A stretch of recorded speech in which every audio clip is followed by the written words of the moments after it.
This episode of Around the Layout is brought to you by Spring Creek Model Trains. Family owned for nearly 25 years, Spring Creek is your destination for model trains. Check out springcreekmodeltrains.com for a wide variety of offerings from today's top manufacturers and exclusive products found nowhere else. Whether in Deschler, Nebraska, or at a train show near you, stop in and say wow. To see where they'll be next, visit their website at springcreekmodeltrains.com. If you're looking to bring more realism to your layout industries, look no further than TullyModels.com, the home of Southern Tier Grain Modeler Supply and Steel Mill Modeler Supply. With models to fit steam, transition, and diesel eras, Kevin Tully has you covered with all of the components you'll need to take your grain and steel mills to the next level. Check out the entire catalog at TullyModels.com. ATLP Extra is our monthly newsletter delivered right to your inbox each month. Sign up for free at atlpextra.com.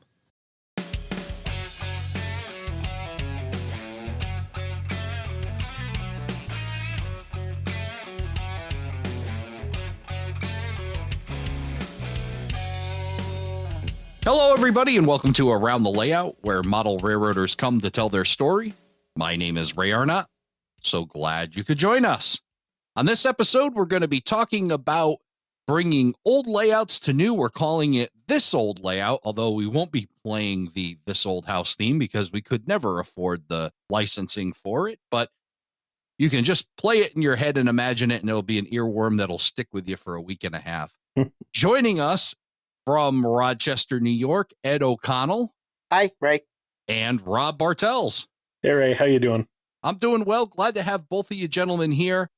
Ed, I got to make a visit out to Rochester, got to see the Rochester Model Railroad Club in person. You were kind enough to invite me, and you walked me around the layout, and you showed me all the things that were happening. And immediately we thought, boy, we have a topic for a podcast here, as you guys are doing a ton of work. And I believe I got to meet you as well while I was doing that tour, Rob.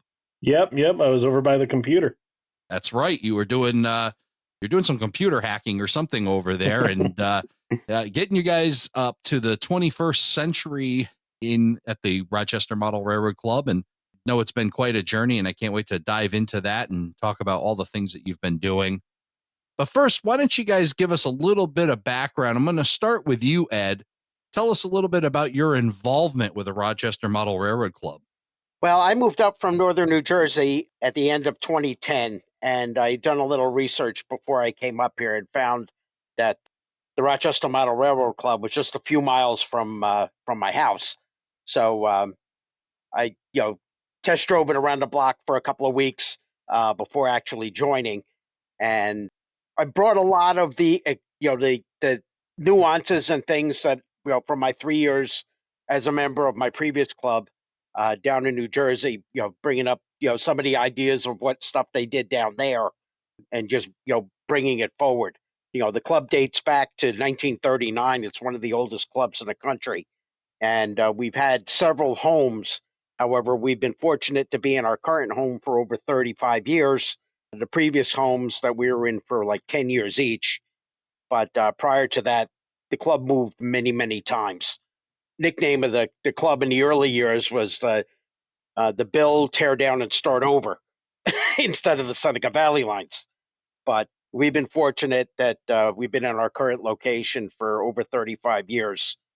The layout looks absolutely gorgeous. People love to come and see it, but it's still a 35 plus year old layout that needs to be upgraded, not necessarily on the top side, but definitely on the bottom. And sometimes it feels like I'm a vascular surgeon having to do surgery on the human body without cutting the skin open. And how about you, Rob? Tell us about your time with the Rochester Model Railroad Club. How'd you get started with them? So I'd just gotten back into the hobby over COVID during lockdown because my main occupation was working in music technology and things like that. And over COVID, got into model railroading, right? And I'm an N scaler first when I first started, but then I found this club, and I'm a big ops guy. I got into operations very quickly and did an operating session there with the NMRA ops around the clock that Ed runs. and found out they do every Monday night, and came down and they trapped me, and I live there now. So it's home. It's a really fun place to go. I always look forward to Monday nights and being able to run. So and being able to work on stuff. It's a very rewarding place to be. So it just kind of has this magnetism to it. If you live near it, you're going to be part of it. You were mentioning the age of the club. How old is the layout itself? Are there sections that go back that far, or what would you say is like the oldest part of the layout? Well, the club moved many, many times over the years. However, the current location that we've been in, they were forced to move their previous location because the Elks that owned the building sold it and they moved their club to an adjacent town. So we had to get out of there, and they looked to find a suitable location. And the layout that we have was actually built to fit the space that we have, starting in 1989. It was built in two phases. The first phase was essentially the staging yard, the city of Buffalo, and the towns of Caledonia and Rochester Junction with a turnback loop just to get trains running for a couple open houses and stuff while they built the benchwork and started adding the second phase of the railroad, which is the towns of Victor, Geneva, the Lehigh Gorge, Bethlehem, Allentown, and Jersey City. So the layout is in fact, up close to 35 years, but it was specifically built to fit that space.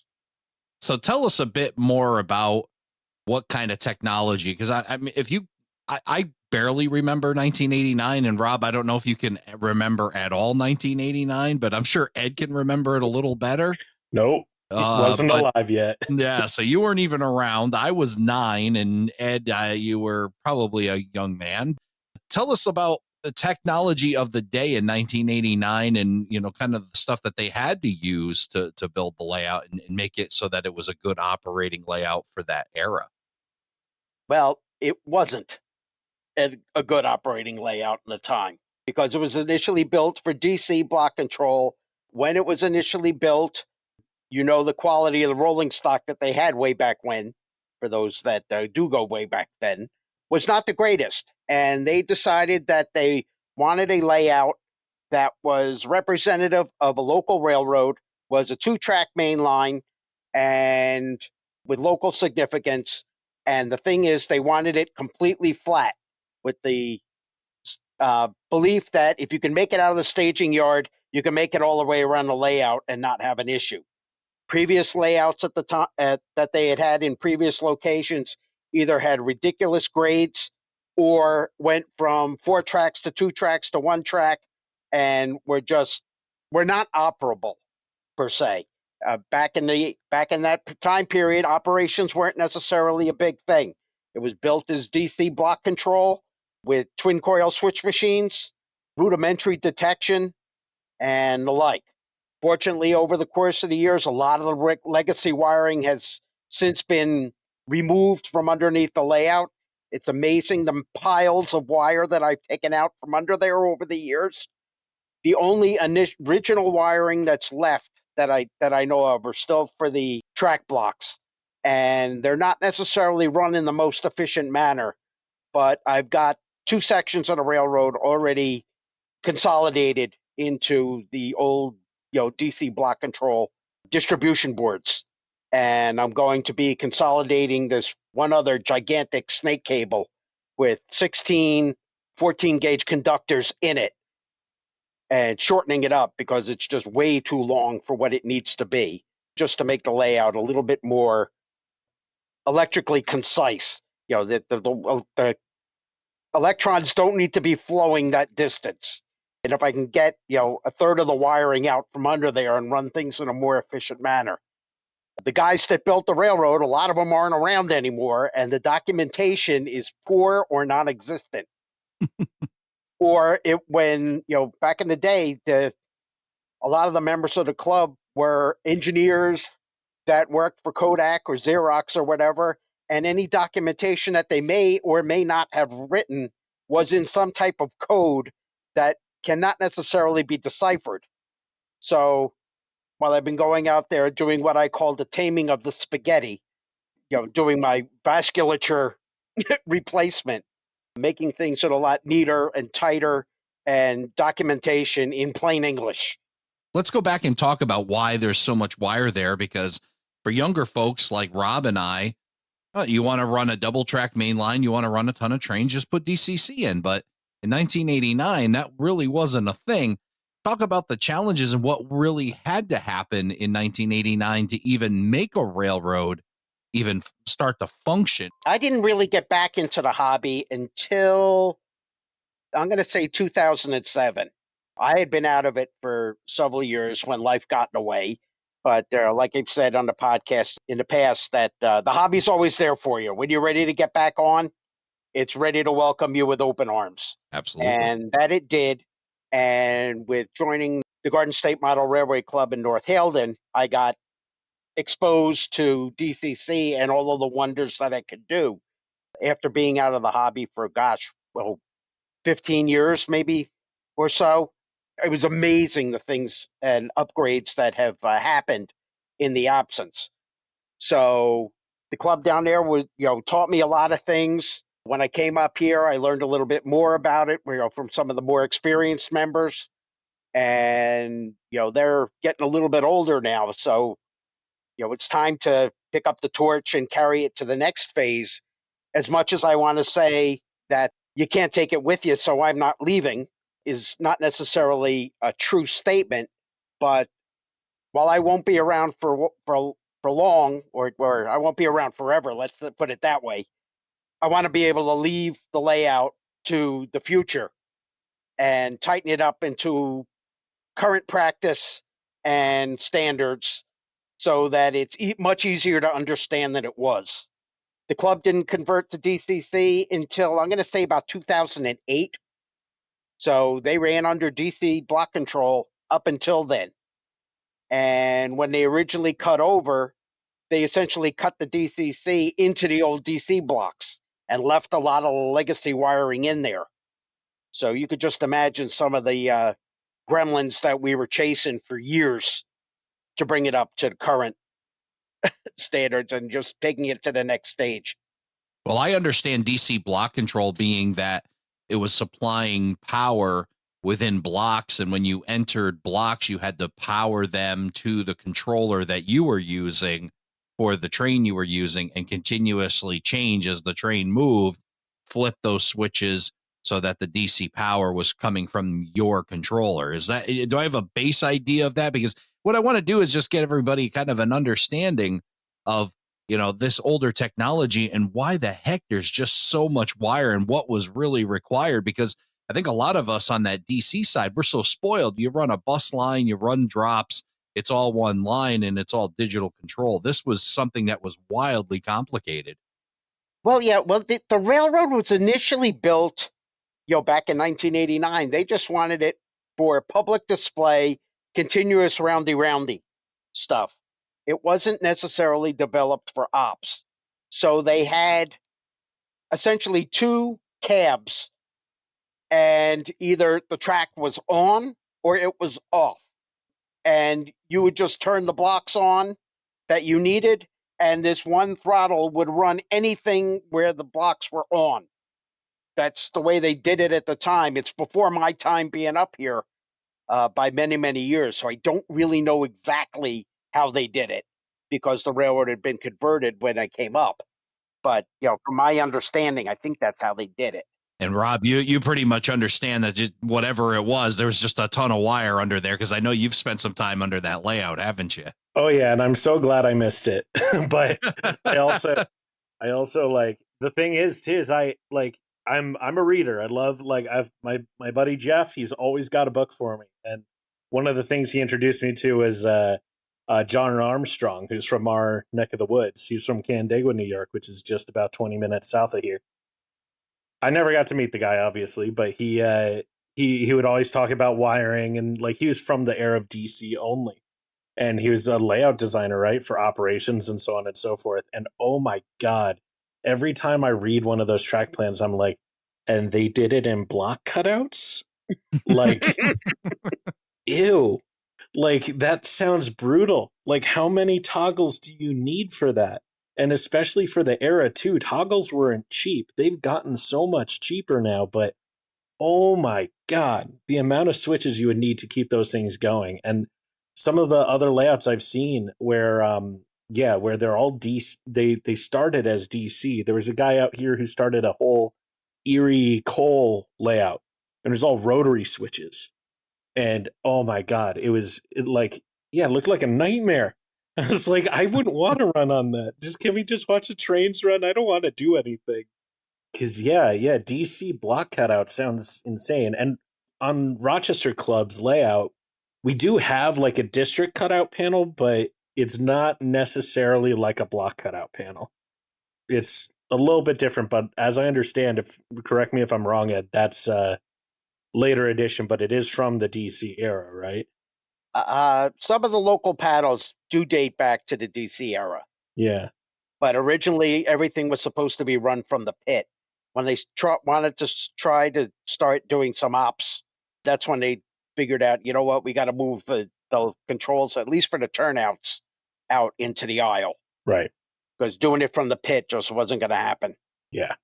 So this thing called DCC comes along, and they have this DC layout that was really just designed for show more than it was for operations. Talk about what challenges were presented when they just simply tried to put the DCC through the system that was designed for DC. Well, there was some pushback in the beginning. There were the those that didn't believe in this newfangled DCC stuff. They wanted to keep one direction of the main line in DC and the other line to go in DCC.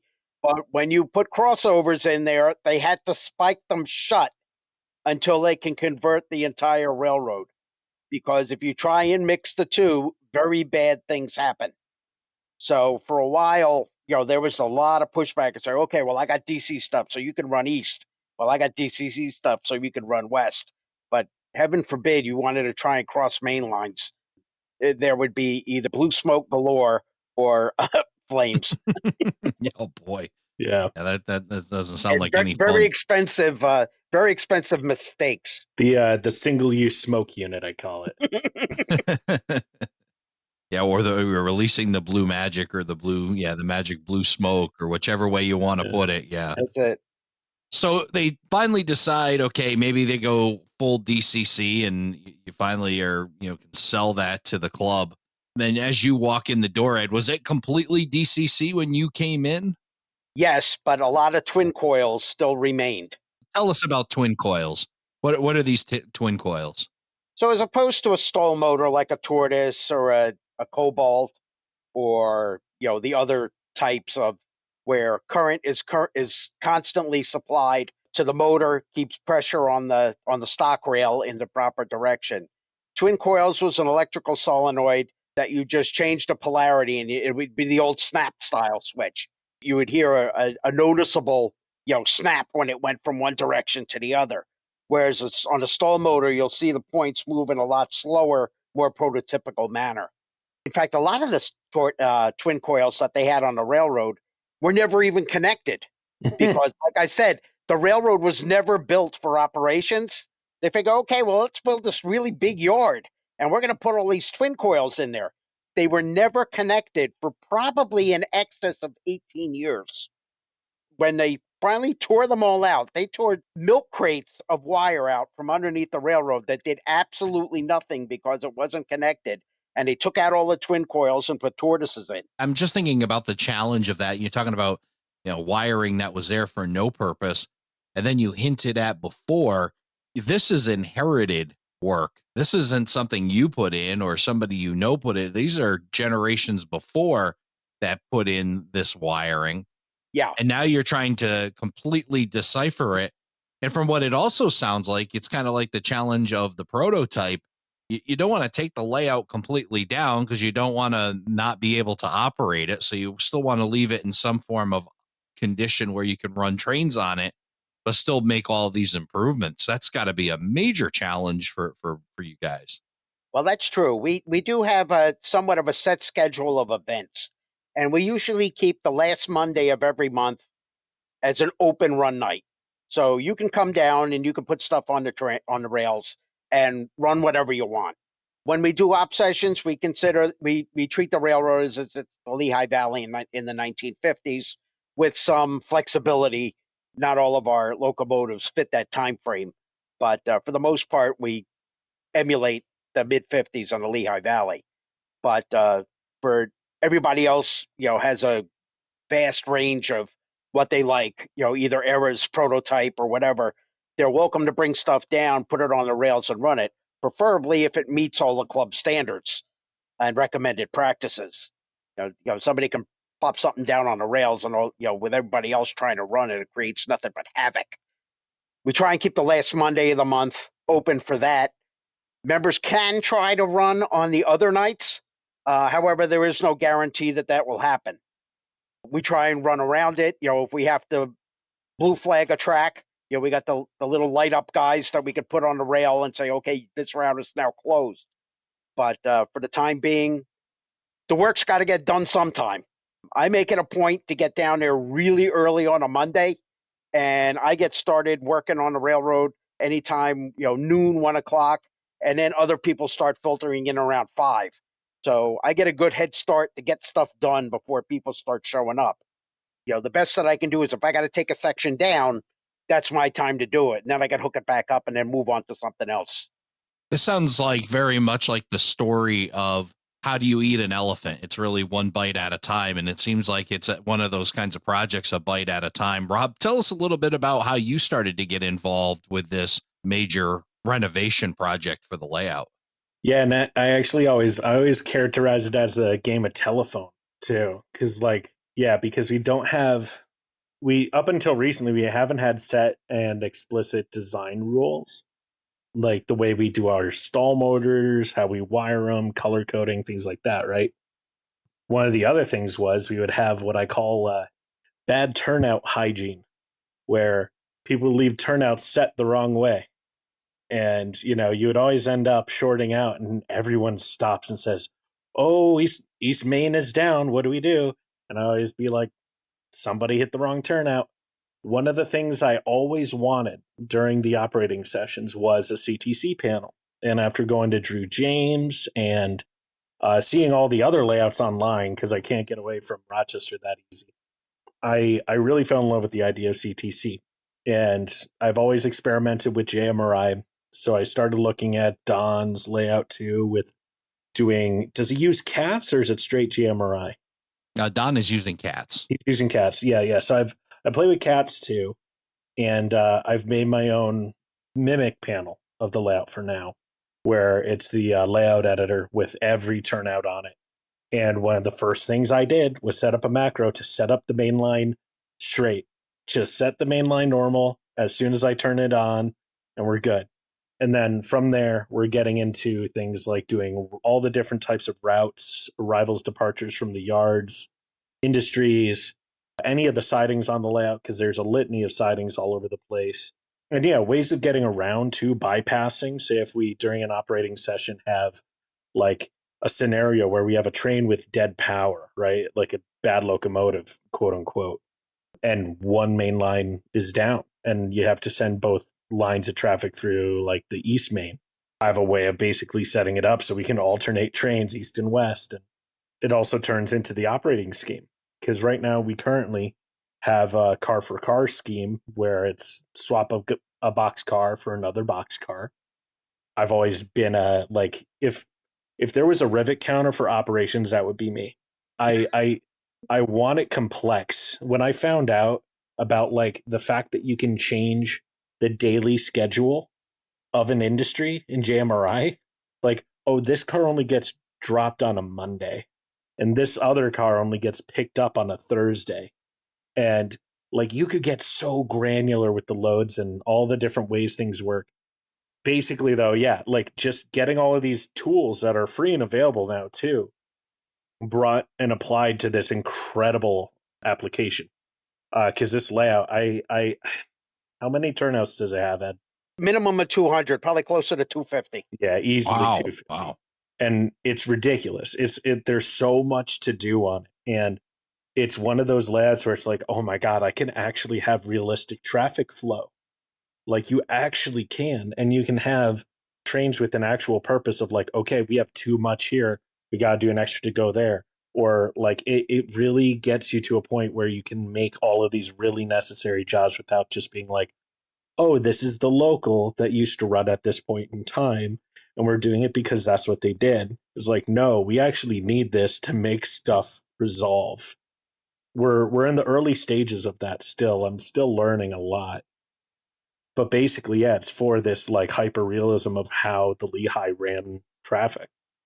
So yeah, and not to mention the passenger trains. Like they're legendary for some of their passenger trains. Ed has on his he always has on his backgrounds when we're on meetings, he always has the SVL logo I did with the Lehigh Valley PA behind him. And yeah, like the Black Diamond. I mean, that thing's legendary. And to see that run through the layout when everyone else is trying to do locals, get out of the way, the Black Diamond's coming through. Like that stuff's so fun. We talked about the spaghetti that's under the layout, but let's talk about the track work that's on top of the layout. Was this track plan that was, original, what was inherited, conducive for operations, or were there some major changes that needed to happen there to make operations work? It was predominantly built as a 2-track railroad, folded over on itself. It was somewhat adapted to ops around the time when I joined. They were doing some rudimentary operations, but if you think of the Lehigh Valley Railroad, was approximately 400 miles long that ran from Jersey City, New Jersey to Buffalo. Well, to try and fit that in 2,400 square feet, a lot of it's got to you give. Right. Because the layout wasn't necessarily built for operations, several key items that would be really nice to have don't exist. Mainly the main yard at Thayer and another large yard in Manchester, which is not too far from Rochester. There is one yard that's on the layout. Unfortunately, it's all the way at the west end of the railroad and it's oriented west. So while we can make it work, we got to make it work. We did add crossovers, some additional track to make stuff flow a little bit better. Our town of Caledonia was a massive bottleneck before we added these extra crossovers and turnouts to help traffic flow. We do the best we can with what we got. We are doing pretty well, but it would really be nice to be able to have some online yards to move cars between. But that's one of those things that we just got to live with what we got. And well, the other thing is though too is it doesn't like, as someone who came into it literally within the last 5 years, you wouldn't be able to tell that it wasn't originally built for ops, because while the yard is facing west, you can get away with it. All the glass tracks are stub ended, but the arrival departures are bidirectional. As someone who's ran the yard recently too, you can really get away with running a lot of things east at the same time when you have to. But yeah, like the way the towns are set up and the way the things are spaced out, especially, it's something that doing all those panels really showed me, was how evenly distributed a lot of the industries were along the main. Like they're really the main, like the one spot of like scenery only without really an industry is our signature scene of the gorge, the big Lehigh Valley Gorge. And it's this beautiful like traversal space, but everywhere else you got work to do. Like, you go there now and you would never be able to tell it was originally set up as a point, like just roundy layout. Now, somebody might be listening to this and say, wow, you've got all of this. You've got some yards that may face the wrong way, may present a challenge, may not be exactly what everybody wants for 2025. Why not just rip it out? But I imagine there's a lot of sentimental value to what this layout is, given that it has such a long history. I mean, even back to when it was put in back in 1989. Talk about the political support, Ed, and how the members react to the changes being made. We do have an operational trolley line interurban that runs off the overhead catenary. Sections of that have been imported from the previous layout. When they were at the Elks Lodge, they actually cut these sections out and then built the new layout around them. So one end is Jersey City, and the other end is a little town that we call Ravens Run. And then they ran fresh trackage between the two. And it's still old school DC, but it runs off the overhead. So both rails are negative and the overhead is positive. And we have one member is meticulously maintains the catenary on that. A lot of sentimental value with there because two of the people that built it were Ed Van Leer, Master Model Railroader number 2, and Harold Russell, Master Model Railroader number 14. Wow. So being that we're getting close to Master Model Railroader number 800, these guys go way back. Yeah. There's a lot of other. We've got a harbor scene that we would like to adapt and make it usable more for ops. However, it was built and those people aren't around anymore. So yeah, there is a lot of sentimental value in there. So how can we make this work and still keep what we've got? And it may require some other little, manipulating around to make it work. I think of it as legacy support of like if you were to think of it as if it were like a piece of software you deal with. It's like you have all this stuff that you've had all this time and you still want it to be good. And you still want it to be functional and you still want it to be useful. And that's really what we're doing is like, yeah, like we have all of this stuff, all this hardware, all this bench work, and it's great. It's like this bench work is like, it's solid. It's not going anywhere. And the track work, it's really, really, really well laid. Like easement curves, everything really professionally done.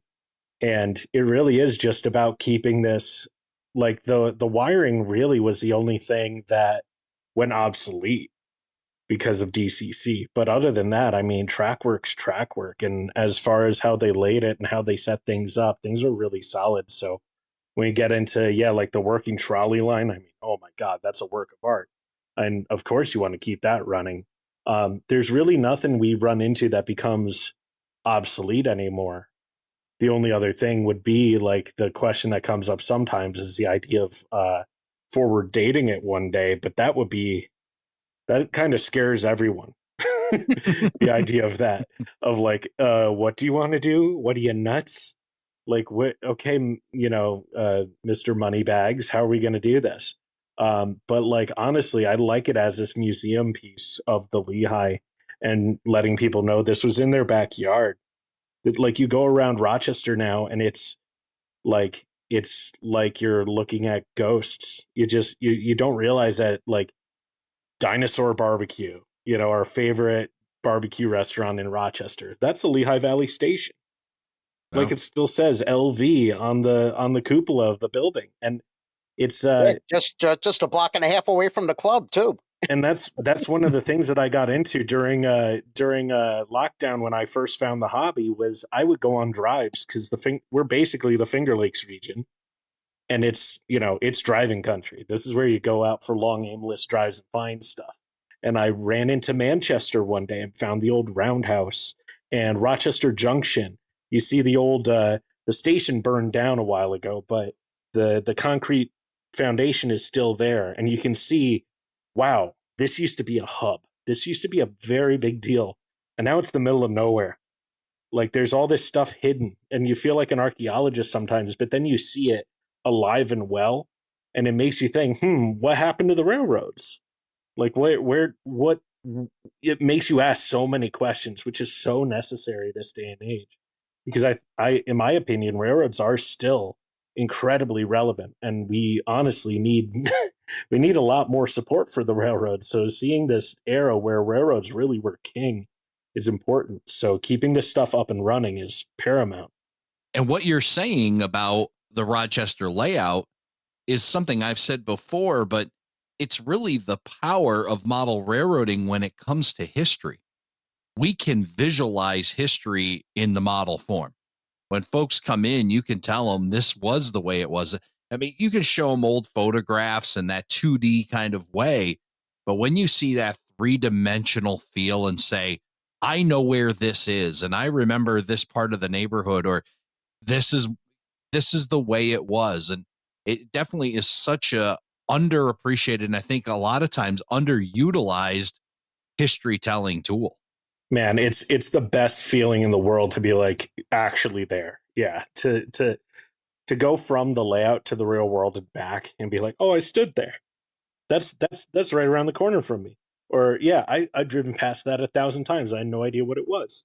In our region too, we have sadly it's not represented that much anymore. The New York Museum of Transportation out in Rush has some of their old equipment, but used to have a trolley line that would reach from Rochester all the way down to Geneva, which is I don't know, 80 miles, something like that. It's far. And it was Not quite that far, but something like that. A lot. It's still far, but they would it's a electric trolley line that used to be there, and you go around and you see these random mileposts and you're like, that's not where the Lehigh Valley was, that's not where New York Central was, that's not where the West Shore was. What is it? Then you look it up online, it's like, oh, that's that's the Rochester rail cars. Oh my god. Like, and you find all these things that are part of your hometown. And that's kind of comes with this territory too, being on the old water level route. You just like you don't realize how many stories are just sitting there on the ground around you. And this like that's a big part of this club for me is like you see these beautiful like craftsman made structures like that Bob Hogarth built and a few of the other guys too. But Bob Hogarth is the one that comes to mind for me because he built Rochester Junction, if I'm correct. Rochester Junction, he built Mhm. Geneva, he built Caledonia. And they're beautiful buildings, and it's literally like they would always all the guys tell me they would just sit in the back working with sticks, Yeah, just build them out of sticks, and it brings you back into the hobby too at that point where you're like these guys looked at these CAD drawings, and like Harold Russell's drawings too is from Rochester. sure. He's the most published, one of the most published people in model railroader history, and he has so many countless structure drawings, and these guys built it to the T of what these buildings were, and you get to actually experience what these things were at the time when they were around, which for someone like me, a millennial who missed out on all that, that means a lot. A lot of the places we'll have around the railroad will have a picture of what was there and then our model representation of the same thing. Right. And in some cases, it's hard to tell the difference between the two. Maybe a little bit of selective compression in there, but hey, this is what used to be what's there.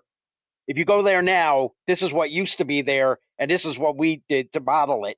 And it's very difficult to tell the difference. Yeah. I'm so happy I started the show by calling this episode This Old Layout. I grew up in the 80s, and I remember Bob Vila and This Old House. And boy, I think the parallels here, they would take a house that was historic, that had value, that had sentimental value, that had all the historic value, and they would save it. For you guys, it's really the same thing. Here's a layout that has so much sentimental value, has history within itself, with many amazing model railroaders having their touch on it.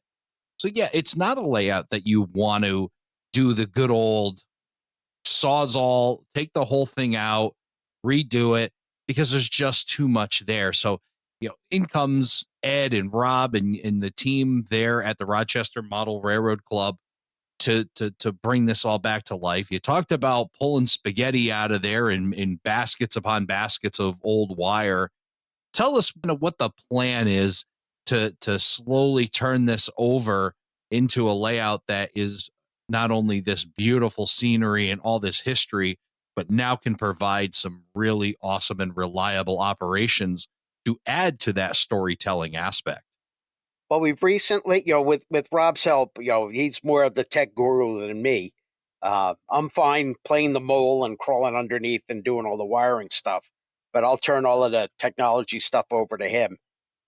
We want to upgrade detection. At some point, we want to get into signals. It's been talked about for years and years and years. But it's like, oh man, that's going to cost a lot of money. But we got to do this first, and then we got to do that. And it's like, hey, well, you gotta make the first step somewhere, or you're never going to get there. So we're doing that. We've got Wi-Fi enabled in there, so people are now. We put some Wi-Fi tracks modules in some of our pro cabs because we were running out of wireless addresses on the NCE cabs.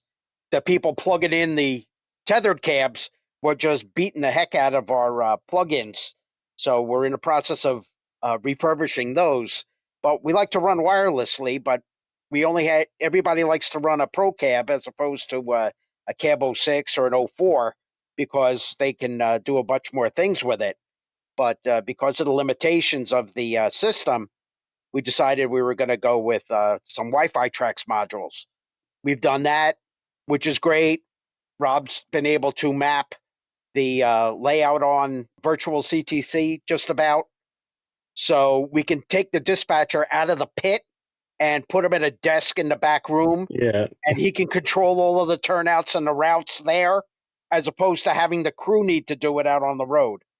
He can clear them a route. Once we're able to put the new detectors in, like Rob mentioned Jeff before, we're determining, well, this is where the blocks were.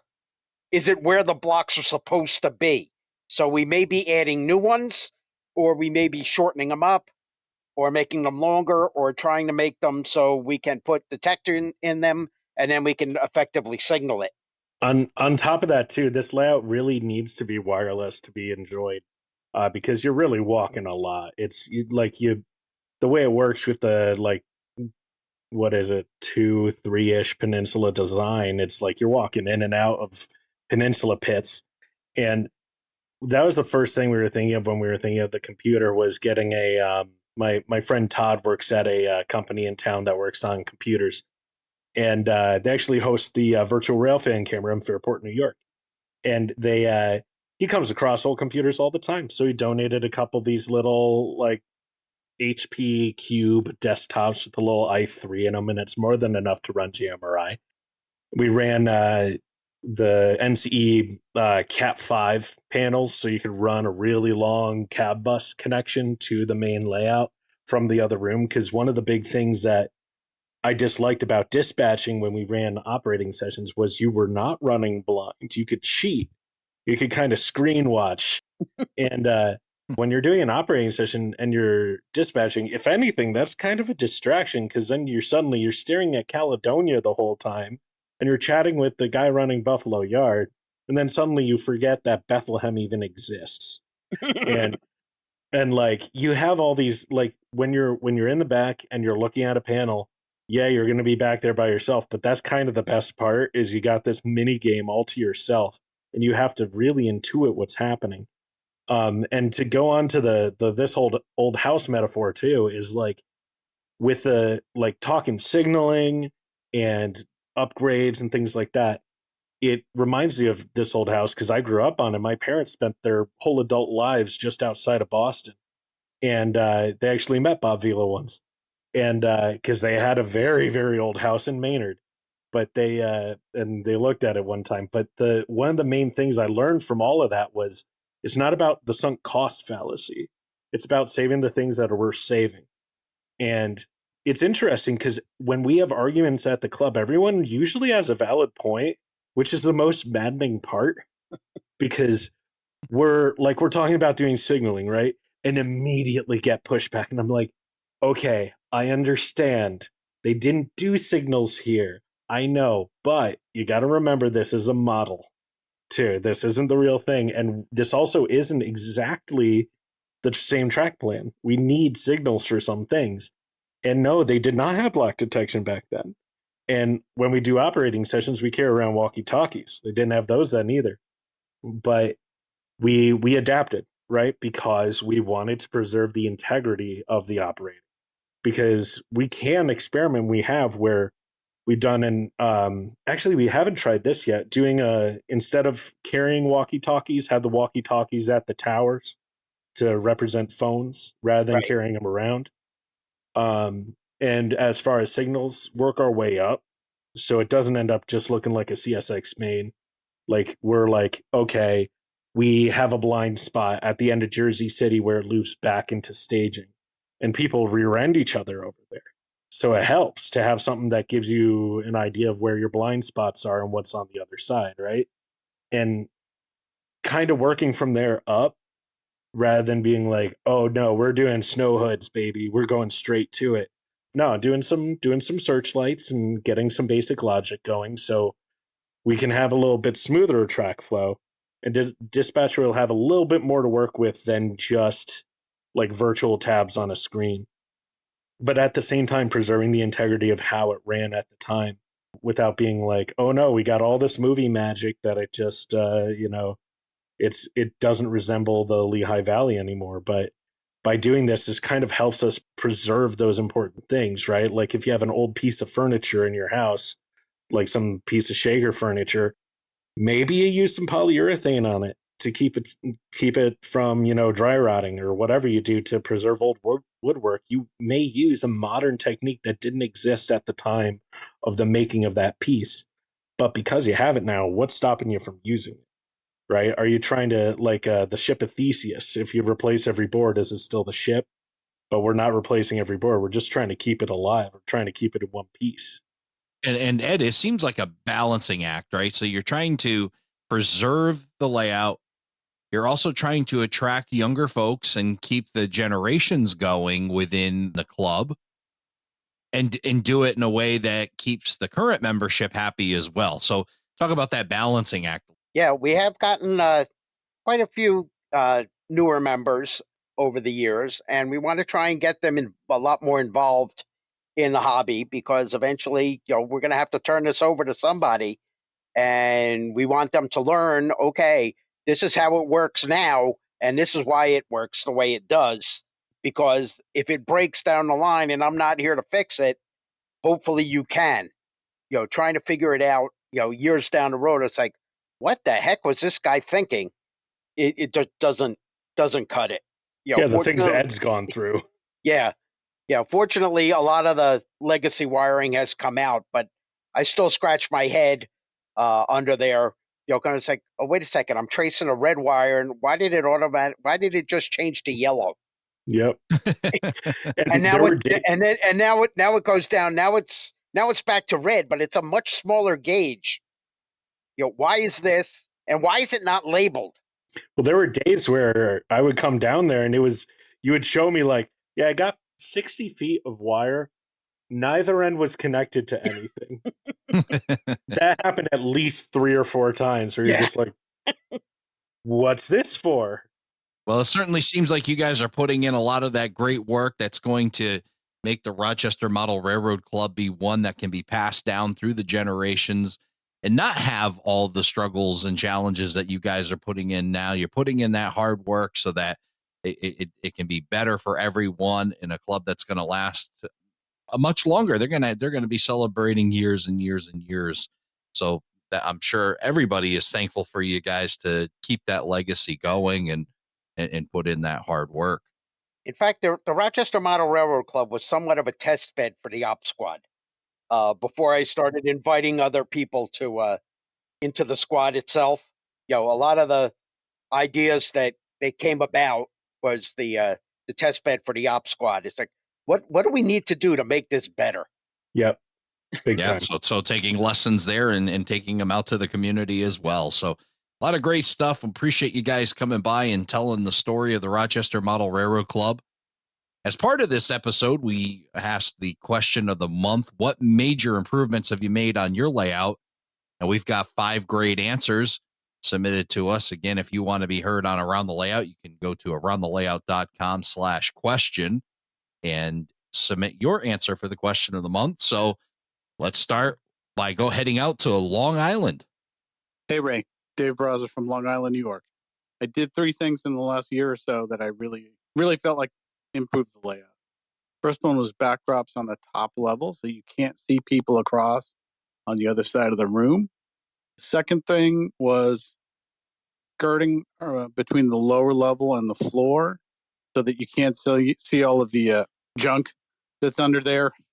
And then the third thing was to get a bunch of cushy rubber mats from Harbor Freight and cover the floor, the majority of the floor with them. Everybody responded really positively to that stuff.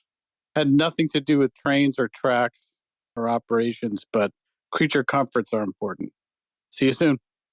Yeah, how important is that when you can be able to stand and walk around the layout without having your feet screaming at you about an hour in? Smart man. Oh, yeah. I've had the opportunity to operate on Dave's layout. The thing is incredible, and I look forward to going back and doing it again because those creature comforts were not there the last time I was there.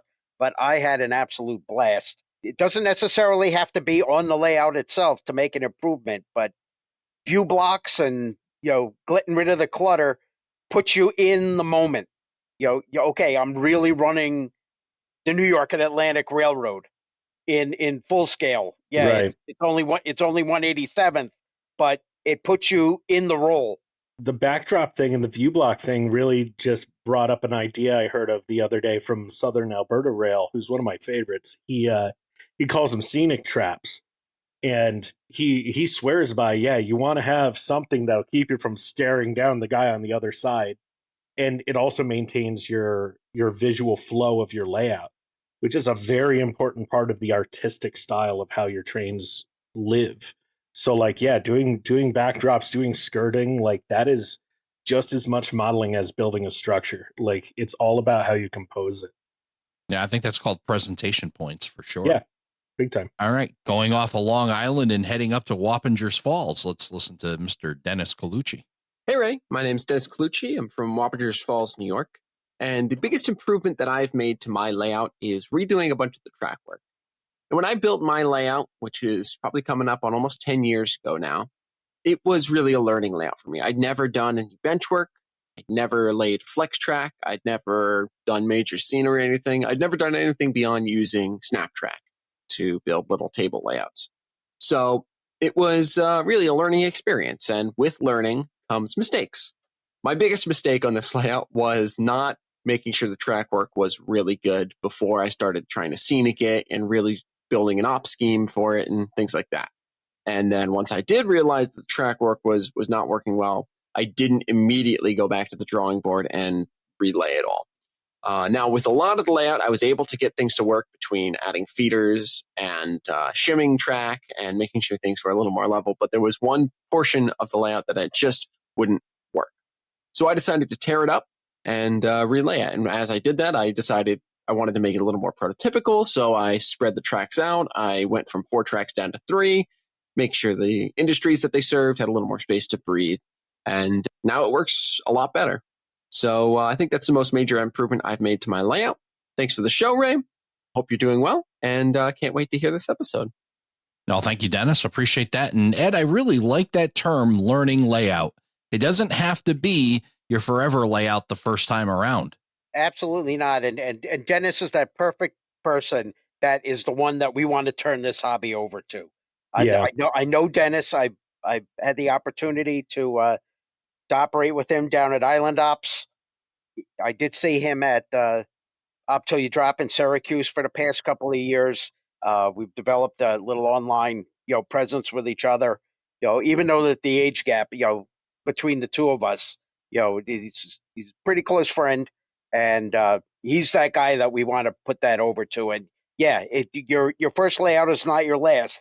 You're always learning something, and even at my age, I'm still learning stuff. Well, I think you're still young at heart, Ed. I think that's what helps all Oh, of yeah. that, too. Oh, yeah. I may have to grow older, but I refuse to grow up. There you go. Good for you. Well, now we head out of New York and we head around the globe to Sydney, Australia. My name is Justin Mitchell from Sydney, Australia. The best improvement I've made to my layout is upgrading all the actuating wires for my Smale switch machines. I use 1mm brass rod.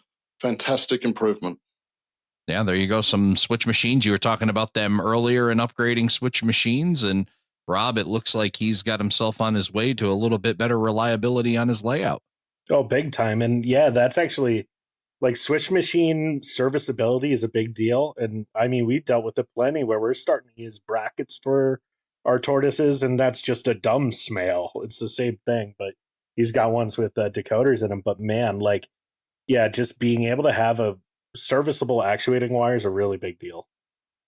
Yeah, All right, we had to convert a lot of ours to bell cranks, and some really wicked engineering because they had to adapt the existing track work, without cutting the layout to bits to install it. So there was some creative engineering, but using a nice stiff wire for the thicker bench work is definitely a must.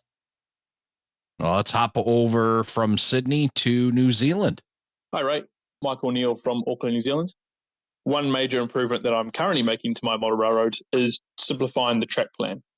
When I first built my HO scale shelf layout 18 months ago, roughly one half of the layout was only used about 20% of the operation.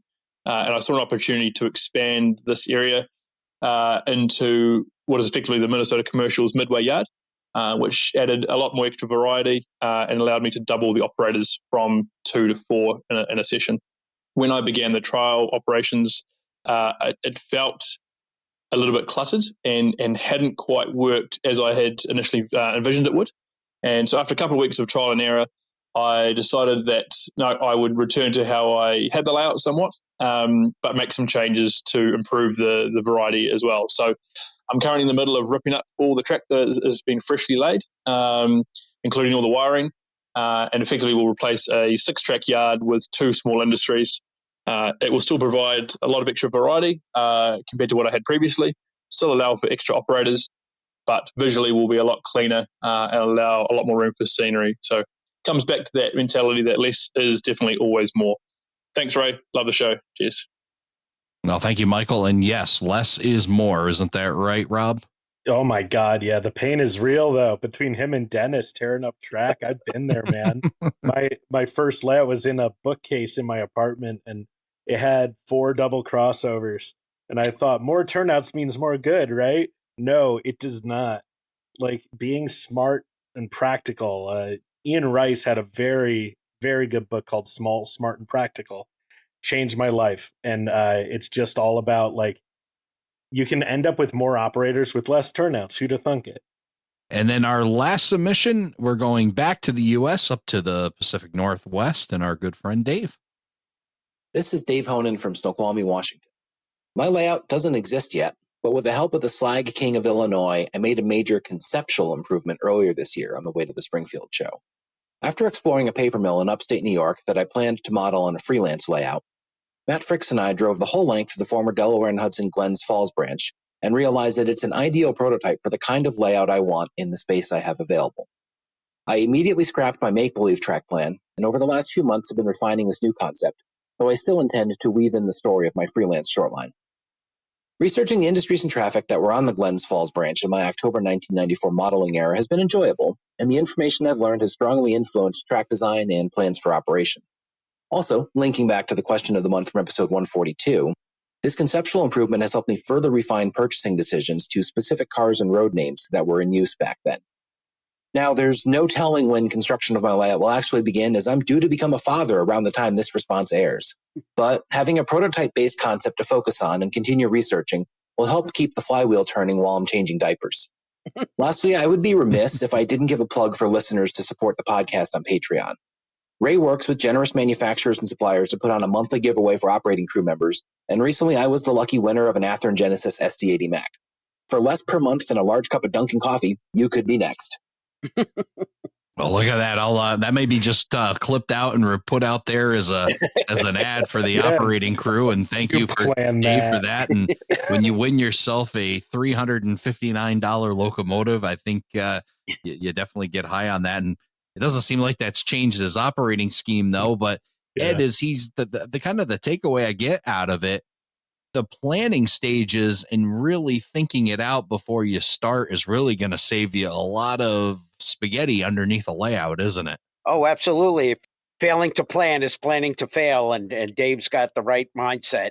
He knows where he wants to go, and at least point him in the right direction and keep him from making a lot of mistakes down the road. And I feel that too. I don't have my own personal layout, but I'm in the same boat. I don't have a place for my layout yet, but I'm doing Fremo and Proto Lance Finger Lakes Railway, and I'm just taking my time and just letting it stay fictitious for now. And when the opportunity arises, it's going to be amazing. When because man, do I have time to plan? So doing things like that is a really smart move, and I mean, it keeps you engaged in the hobby in at least some way. Absolutely, yeah. So congratulations to Dave. One of the cool things about model railroading, as Ed said earlier, the hobby will wait for you. Yeah. And when the timing is right, then it will be right and done right. And a bit of planning will get you a long ways. So I want to thank everybody who submitted answers to the question of the month. Again, you can find that on our website, aroundthelayout.com/question. A lot of the stuff that we talked about today, you can also go to our website, aroundthelayout.com/163. Find some more notes, some links to the Rochester Model Railroad Club. We'll share some pictures as well and some additional information and links about some of the products and books and things that we talked about tonight.